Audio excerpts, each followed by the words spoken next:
Hi guys, good morning. ಇವತ್ತು ನವರಾತ್ರಿ 3ನೇ ದಿನ, ಅಂದರೆ ಚಂದ್ರಘಂಟ ದೇವಿ ದಿನ ಅಂತಲೇ ಹೇಳ್ಬೋದು. ಸೊ ಆ ದೇವಿಗೆ ಪೂಜೆ ಮಾಡ್ಕೊಂಡು ಬಂದೆ. ಸೊ ಆ ದೇವಿಗೆ ಸ್ಪೆಷಲಿ ಇವತ್ತು ಹಾಲು ಅಥವಾ ಒಣ ಹಣ್ಣುಗಳನ್ನು ಅರ್ಪಿಸಬೇಕಂತೆ. ಒಣ ಹಣ್ಣುಗಳು ಅಂತಂದರೆ ಡ್ರೈ ಫ್ರೂಟ್ಸು, ಸಿಹಿ ತಿಂಡಿಗಳು, ಸೊ ಈ ಥರ ನೈವೇದ್ಯ ಮಾಡ್ಬೋದು. ಸೊ ನಾನು ಹಾಲನ್ನು ತೊಗೊಂಡೋಗಿದ್ದೆ ನೈವೇದ್ಯಕ್ಕೋಸ್ಕರ. ಕೃತೇನ್ ಮಾಂ ವಿಕೃತೇನ್ ಮಾಂ ವಿದ್ಯಾಯೇನ್ ಮಾಂ ಸರ್ವಭೂತೈಕ ಪ್ರದಾಯನ್ ಮಾಂ ಶ್ರದ್ಧಾಯೇನ್ ಮಾಂ ಬುದ್ಧೇನ್ ಮಾಂ ಸುರಭ್ಯೆ. ಸೊ ಈ ರೀತಿ ಪೂಜೆ ಎಲ್ಲ ಮುಗೀತು. ಇದಾದಮೇಲೆ ಅಮೆಜಾನಿಂದ ಒಂದು ಪಾರ್ಸಲ್ ಬಂದಿತ್ತು. ಅದೇನಪ್ಪ ಅಂತಂದರೆ ಟ್ರೋಲಿ ಬ್ಯಾಗನ್ನು ಆರ್ಡರ್ ಮಾಡಿದ್ದೆ ನಾನು. ಮೀಡಿಯಮ್ ಸೈಜಿಂದ ಒಂದಿತ್ತು ಬ್ಯಾಗು, ಬಟ್ ನಮಗೆ ಸ್ಮಾಲ್ ಸೈಜಿಂದ ಬೇಕಾಗಿತ್ತು. ಹಾಗಾಗಿ ಆರ್ಡರ್ ಮಾಡಿದ್ದೆ ಅಮೆಜಾನಲ್ಲಿ. ನೀವು ನೋಡ್ಬೋದು, ತುಂಬಾ ಚೆನ್ನಾಗಿದೆ.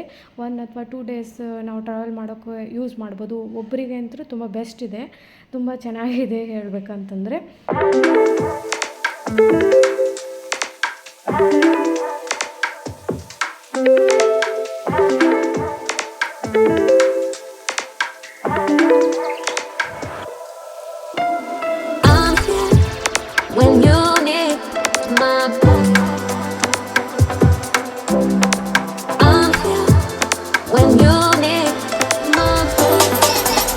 ಮಾರ್ನಿಂಗ್ ಬ್ರೇಕ್ಫಾಸ್ಟ್ ಉಪ್ಪಿಟ್ಟು ತಿಂದೆ. ಇದಾದಮೇಲೆ ನನ್ನ ಮಗಳು ಅವ್ರ ಪಪ್ಪನ ಜೊತೆ ಒಂದು ರೌಂಡ್ ಹೋಗಿ ಬಂದಮೇಲೆ ಅವ್ರ ಕೆಲಸಕ್ಕೆ ಹೋದರು.